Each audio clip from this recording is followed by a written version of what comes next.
लेकिन मैंने कुछ नहीं कहा। कहा भी होता तो सिवाय एक और जहरीली हंसी के उसने मेरी अपील का कोई जवाब नहीं दिया होता। वो बहुत जालिम है, हर बात की तह तक पहुंचने का कायल, भावुकता का दुश्मन। उसे कमरे का जायजा लेते देख मैंने दबी निगाह से उसकी ओर देखना शुरू कर दिया। टांगे समेटे वो सोफे पर बैठा हुआ एक जानवर सा दिखाई दिया। उसकी हालत बहुत खस्ता थी, लेकिन उसकी शक्ल अब भी मुझसे कुछ कुछ मिलती है। इस विचार से मुझे कोफ्त भी हुई और एक अजीब किस्म की खुशी भी। एक ज़माना था जब वही एकमात्र मेरा आदर्श हुआ करता था, जब हम दोनों घंटों एक साथ घूमा करते थे, जब हमने बार बार कई नौकरियों से एक साथ इस्तीफे दिए थे, कुछ एक से साथ साथ निकाले भी गए थे, जब हम अपने आप को उन तमाम लोगों से बेहतर और ऊंचा समझते थे जो पिटी पिटाई लकीरों पर चलते हुए अपनी सारी जिंदगी एक बदनुमा और रिवायती घरौंदे की चार दीवारी में कैद रहते हैं, जिनके दिल सिर्फ अपने बच्चों की किलकारियों पर ही झूमते हैं, जिनकी बेवकूफ़ बीवियां दिन रात उन्हें तिगनी का नाच नचाती हैं और जिन्हें अपनी सफ़ेद पोशी के अलावा और किसी बात का गम नहीं होता। कुछ देर मैं उस ज़माने की याद में डूबा रहा।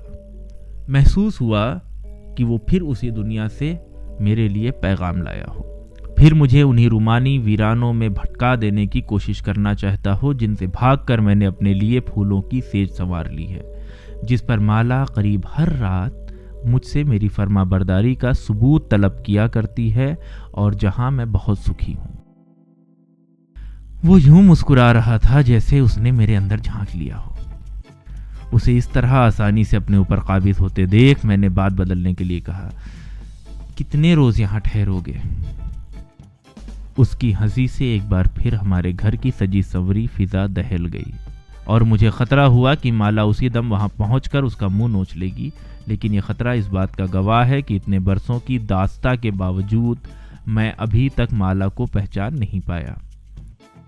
थोड़ी ही देर में वो एक बहुत खूबसूरत साड़ी पहने मुस्कुराती इठलाती हुई हमारे सामने आकर खड़ी हो गई।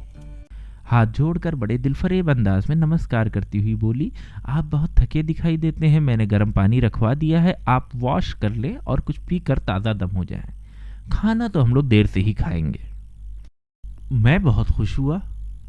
अब मामला माला ने अपने कुशल हाथ में ले लिया था। मन हुआ कि उठकर माला को चूम लूं। मैंने कनखियों से उस हरामजादे की तरफ देखा, वो वाकई सहमा हुआ दिखाई दिया। मैंने सोचा अब अगर वो खुद ब खुद ही ना भाग उठा तो मैं समझूंगा कि माला की सारी समझ सीख और रंग रूप बेकार है। कितना लुत्फ आए अगर वो कमबख्त भी भाग खड़ा होने के बजाय माला के जाल में फंस जाए और फिर मैं उससे पूछूं, अब बता साले, अब बात समझ में आई? मैंने आंखें बंद कर ली और उसे माला के इर्द गिर्द नाचते हुए, उस पर फिदा होते हुए, उसके साथ लेटे हुए देखा। एक अजीब राहत का एहसास हुआ। आंखें खोली तो वो गुस्ल खाने में जा चुका था और माला झुकी सोफे को ठीक कर रही थी। मैंने उसकी आंखों में आंखें डालकर मुस्कुराने की कोशिश की, लेकिन फिर उसकी तनी हुई सूरत से घबराकर नजरें झुका ली। जाहिर था कि उसने अभी मुझे माफ नहीं किया था। नहाकर वो बाहर निकला तो उसने मेरे कपड़े पहने हुए थे। इस बीच माला बियर निकाल लाई थी और उसका ग्लास भरते हुए पूछ रही थी, आप खाने में मिर्च कम लेते हैं या ज्यादा? मैंने बहुत मुश्किल से हंसी पर काबू किया। उस साले को खाना ही कब मिलता होगा, मैं सोच रहा था और माला की होशियारी पर खुश हो रहा था। कुछ देर हम बैठे पीते रहे। माला उससे घुल मिलकर बातें करती रही, उससे छोटे मोटे सवाल पूछती रही। आपको ये शहर कैसा लगा? बियर ठंडी तो है ना? आप अपना सामान कहाँ छोड़ आए? और वो बगले झांकता रहा। माला की मीठी बातों से यूं लग रहा था जैसे हमारे अपने ही हल्के का कोई बेतकल्लुफ दोस्त कुछ दिनों के लिए हमारे पास आ ठहरा हो और उसकी बड़ी सी गाड़ी हमारे दरवाजे के सामने खड़ी हो। मैं बहुत खुश हुआ और जब माला खाना लगवाने के लिए बाहर गई तो उस शाम पहली बार मैंने बेधड़क उस कमीने की तरफ देखा। वो 3-4 गिलास बियर के पी चुका था और उसके चेहरे की जर्दी कुछ कम हो चुकी थी, लेकिन उसकी मुस्कुराहट में माला के बाहर जाते ही फिर वही जहर और चैलेंज आ गया था और मुझे महसूस हुआ जैसे वो कह रहा हो, बीवी तुम्हारी मुझे पसंद है, लेकिन बेटे उसे खबरदार कर दो, मैं इतना पिलपिला नहीं जितना वो समझती है। एक क्षण के लिए फिर मेरा जोश कुछ ढीला पड़ गया। लगा जैसे बात इतनी आसानी से सुलझने वाली नहीं। याद आया कि खूबसूरत और शोख औरतें उस जमाने में उसे बहुत पसंद थीं, लेकिन उनका जादू ज्यादा देर तक नहीं चला करता था।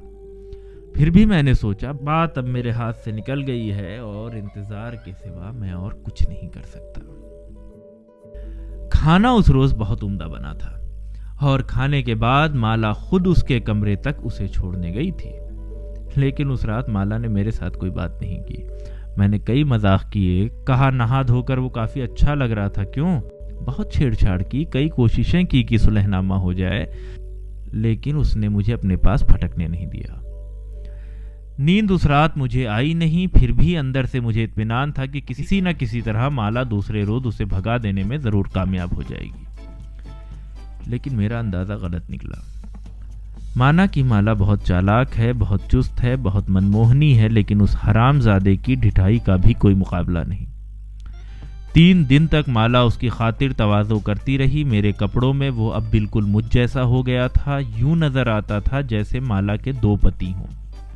मैं तो सुबह सुबह गाड़ी लेकर दफ्तर को निकल जाता था। पीछे उन दोनों में ना जाने क्या बातें होती थीं, लेकिन जब कभी उसे मौका मिलता वो मुझे अंदर ले जाकर डांटने लगती। अब ये मुर्दार यहाँ से निकलेगा भी कि नहीं? जब तक ये घर में है हम किसी को ना बुला सकते हैं ना किसी के यहाँ जा सकते हैं। मेरे बच्चे कहते हैं कि इसे बात करने तक की तमीज नहीं। आखिर चाहता क्या है ये? मैं उसे क्या बताता कि वो क्या चाहता है? कभी कहता थोड़ा सब्र और कर लो, कभी कहता थोड़ा और सब्र करो, अब जाने की सोच ही रहा होगा। कभी कहता क्या बताऊं, मैं तो खुद शर्मिंदा हूं। कभी कहता तुमने तो खुद ही उसे सर पे चढ़ा लिया है, अगर तुम्हारा बर्ताव रूखा होता तो। माला ने अपना बर्ताव तो नहीं बदला, लेकिन चौथे रोज अपने बच्चों सहित घर छोड़कर अपने भाई के यहाँ चली गई। मैंने बहुत रोका लेकिन वो नहीं मानी। उस रोज वो कमबख्त बहुत हंसा था, जोर जोर से, बार बार।